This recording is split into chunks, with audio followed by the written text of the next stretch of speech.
Hello everyone. Welcome back to Trilby's Notes. Alright, so I've discovered that what the bug is. The bug was since I was recording the game audio along with me talking, it was just too much for the game and it wouldn't load fast enough. So the audio won't be as loud in this game as it was in 7 days, because I was able to record the audio. Anyway, so, yeah. So I'm actually replaying this whole part, just so you guys get to see it with the audio. Because, come on, I mean, the soundtrack is amazing, and since you couldn't hear it, it was just stupid. Anyway, okay. Yes. So, sickly yellow paint was peeling from the walls, and splatters of blood spelled out mystifying phrases. Remarkably, the doors seemed intact. Well, what the hell? Ugh. I really just don't. It's just creepy looking.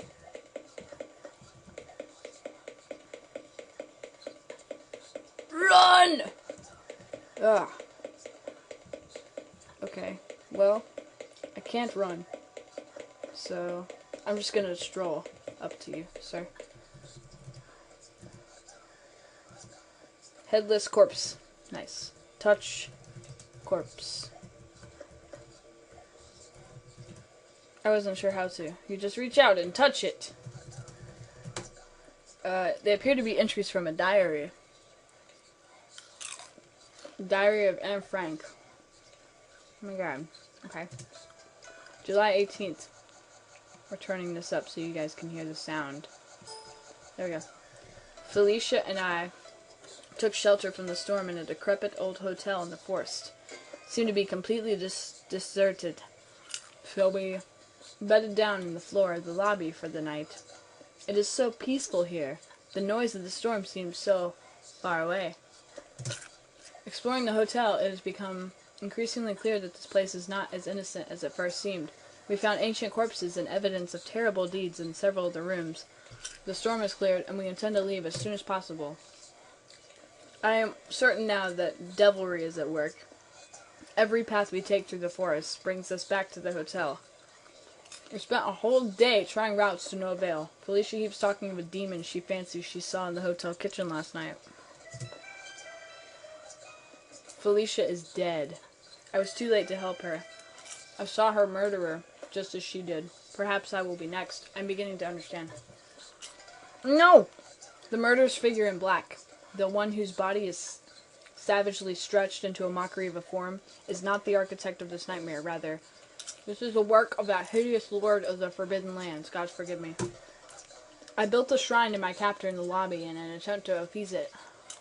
Nothing has changed. I have no more food. The horror is starting to affect my brain. I am certain my mind is going. I imagined for a moment that the hotel had changed, had become finely decorated and welcoming as it must have once been in the past. I blinked, and it returned to its normal, hateful self. The next few pages were sprinkled with blood, obscuring some of the text. August 1st. What is his relationship to that disgusting beast? Is he a servant or a prisoner? Sometimes he acts alone, sometimes at the behest of a higher power. What does he want from me?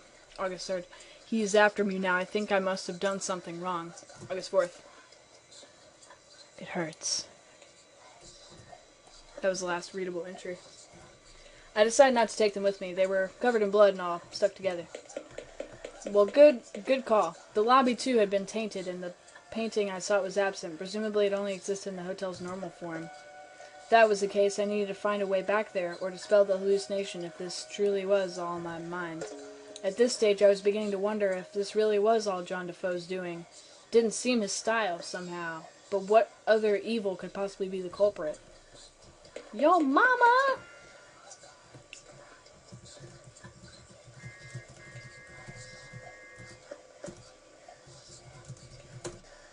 Pain without love, pain. Can't get enough pain. Well, that's great. The door's shut. I like that flayed corpse. It really brings atmosphere about to the place. Open door. Look at Slender Man! Do you see him? Yahtzee said that these 3 paintings represent body, mind, and soul. Or you can interpret which one is mind and soul, but I think Slender Man is body. So, look on the bar.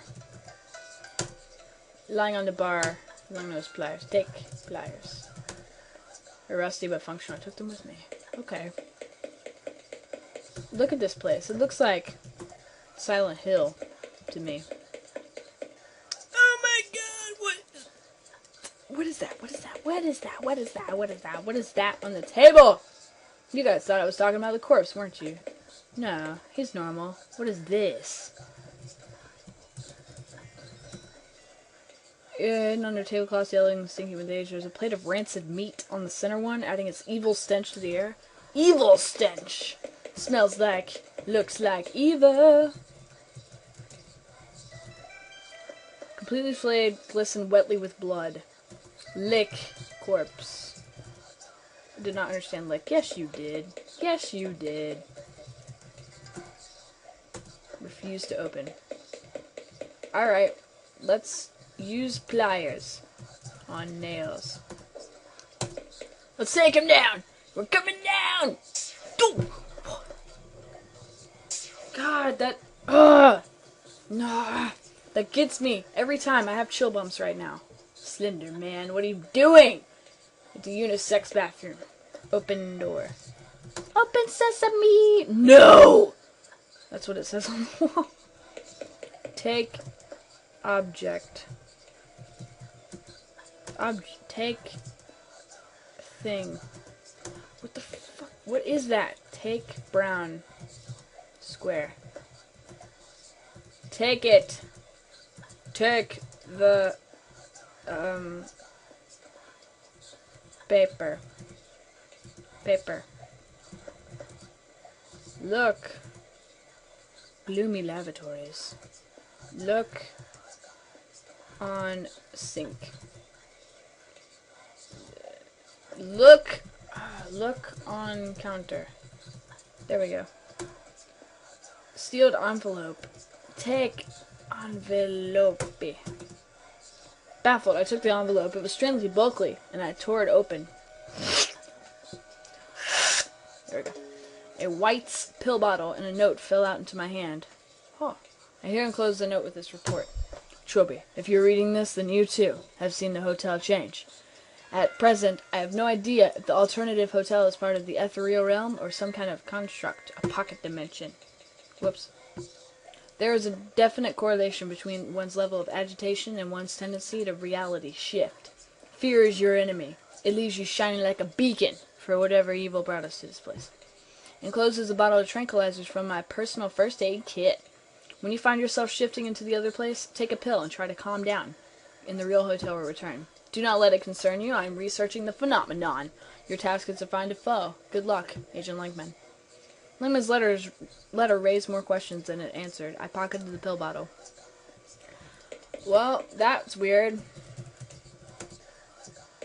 Let's, I don't know what... Let's just try. Take pill. Hesitantly, I tipped a tranquilizer in my palm, swallowed it without water. It quickly took effect. I felt the anxiety lift from the pit of my stomach. My dismal surroundings seemed to feel less imposing. Then I felt that strange sensation again of lightheadedness and detachment as the world around me began to quiver. What the hell? It's normal. What the f... Okay.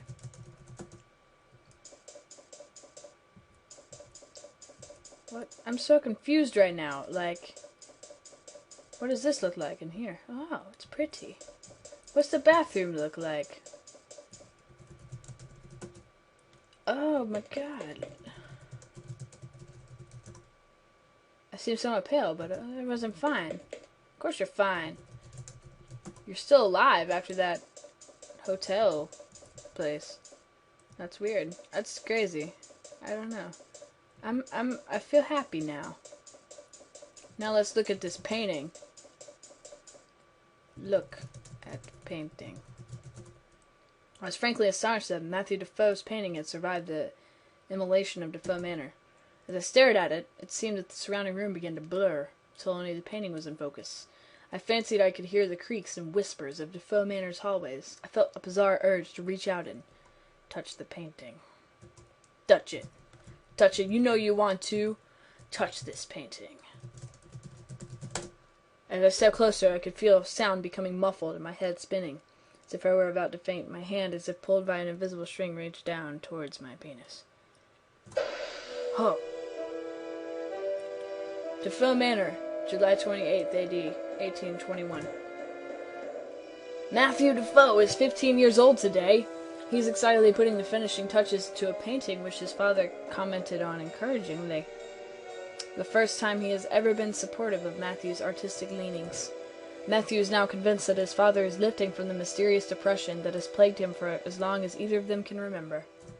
Now he intends to make the painting absolutely perfect before showing it again. Master Matthew, Sir Roderick has requested your presence in the trophy room. Thank you, James. And if you'll be so good to inform him that I will now be retiring for the night. Very good, James. I'm gonna put my painting in my pocket, even though it's bigger than me. Ah, there you are, boy. Let me introduce my son, Matthew. Hello. This is my friend, Mr. Smythe. He's an expert on African tribal art. Well, just a scholar. Hardly even that. Just someone with an interest in the subject. And he was offered to assess this figuring I brought back from my travels. I wasn't aware you had family, Sir Roderick. Is your wife home too? Ooh, touchy subject. Regrettably, Belinda's no longer with us. Oh, I'm sorry. Quite all right, you couldn't have known. She succumbed to illness shortly after Matthew was born. I finished the painting I showed you, Father. Oh, good. Well, Mr. Smythe, what do you think of the piece? It's an intriguing little puzzler, actually. The design is reminiscent of a few Central African tribal gods I'm aware of. But to be honest, I've never seen anything like this before.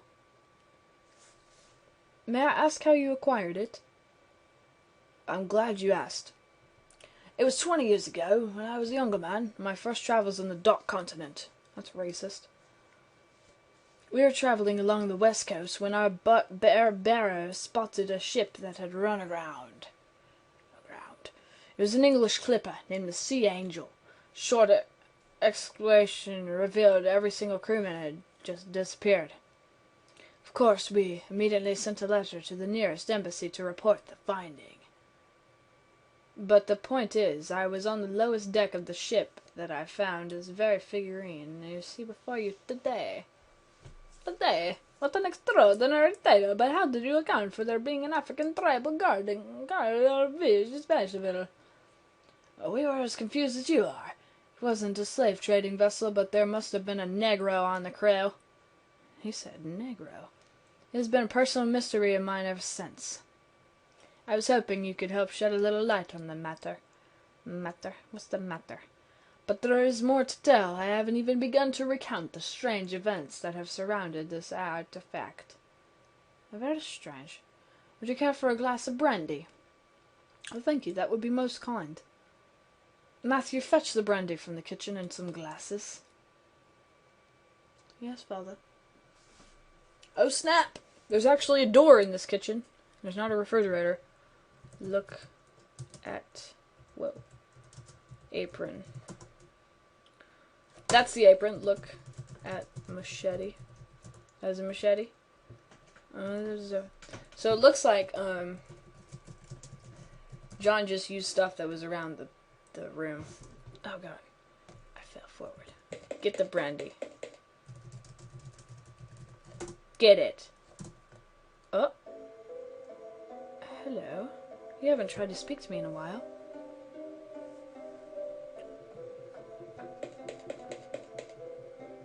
I didn't know the painting today.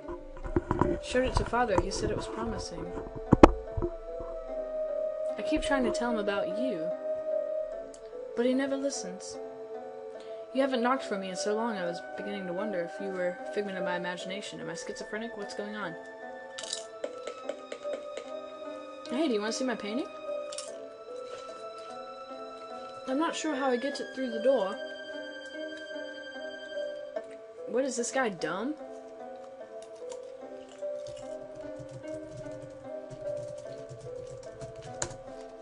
Pushing the painting under your door, okay? Just give it back when you're finished. How dare you, sir? You intrude my hospitality and insult my judgment? That's father. Get out of my house, you worm. I'll kill you. I'm pretty sure it's the matter.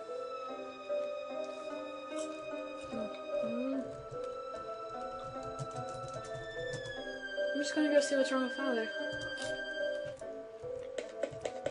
Let me out. I want to kill your father, and you, and everything else in the world. Father? Oh, it's you. Father, what happened? I heard shouting. That old fool told me some rubbish about my figurine. Said the only tribe it could be from died in slavery years ago. Actually had the nerve to accuse me of buying it from a forger. I'm sorry, Father. What are you apologizing for, bitch? Where's that damn brandy? I've got it here. Give it to me. Give it to me! Go back to my room, Father. Hold on, show me your painting. Father? You said you had a painting. Where is it? Show it to me. I can't, Father. And why not? Because... come on, out with it. Why not? Because I gave it to the boy behind the door. I see. Father? Go back to your room, boy. I have to write my diary entry. Yes, Father. An hour of silence passed, and Matthew grew concerned about his father.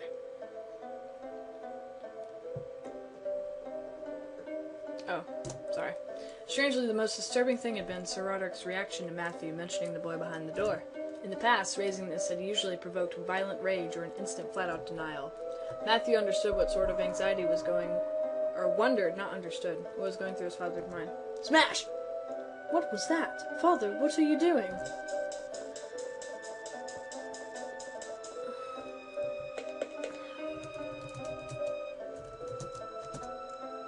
It appeared that the forbidden door was hanging ajar. Was Sir Roderick through there? Let's go see! Notice that the apron is gone. Matthew was confused by his own reluctance. He had longed to see what was beyond this door his entire life, but now given the chance he was struck with fear. I would be too, shit. He peered cautiously through and saw a set of rough stone steps leading down to some kind of basement. Oh no! I should have done this the moment you came into this world, demon child. May God forgive me for having a part in your creation. Father? What are you doing? Do you see what you've done? I didn't want him to see this. Do you see what you have done? Father, no. Father. Father! Slap it. What? Oh my God! My apologies, dear boy. I couldn't resist. You look so lost in the painting, I don't think you even saw me in. Come in. Is everything alright, Terry? Yeah, hell no. Hell no. No. Just for a moment there, I thought I saw Slender Man. Never mind. Saban and I were talking about you after you ran out of the room like a scared little girl. Said you seemed like something was making you terribly anxious. Well, you shouldn't talk about me. That's rude. You shouldn't talk about people behind their backs. If you're sure. I was certain my mind was not playing tricks on me. I had been back there, in Defoe Manor, looking through the eyes of Matthew Defoe. I had seen the events that created John Defoe. I saw his death at the hands of Sir Roderick, a terrible, violent end that would bring him back to that as that awful wraith. But somehow, seeing that event, it was clear to me that there was more to this than the ghost of one retarded youth. There had to be something very wrong about that idol. even before it was used to destroy John Defoe. A name stood out in my memory, the Sea Angel, the name of the ship on which Sir Roderick had found the figurine. I now had a lead. Professor, do you know anything about a ship called the Sea Angel? You know, it's funny you should mention that name. There's a really old wooden chisel among the Defoe Manor artifacts, and the words Sea Angel are carved into the handle. Where is this chisel? Out on display, in the convention hall, next to the dining room. What's this all about, Terry? It's nothing. It's just a little side project my clients want me to get onto. Thank you for your help. No problem. Take care of yourself. What a bitch.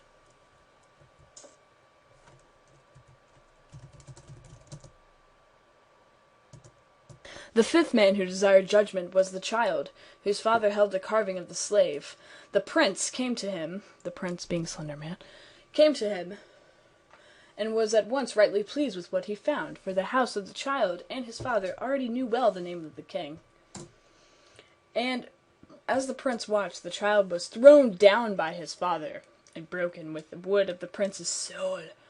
But as the child's body, mind, and soul began to drift apart, the prince held them together, and he said, "You are the child, and to you I grant power, for I see in you the potential that will grant my father, the king, his greatest wish. You shall not be of the land of technology, nor of the realm of magic, with a K, but of both, and thus you shall form the bridge.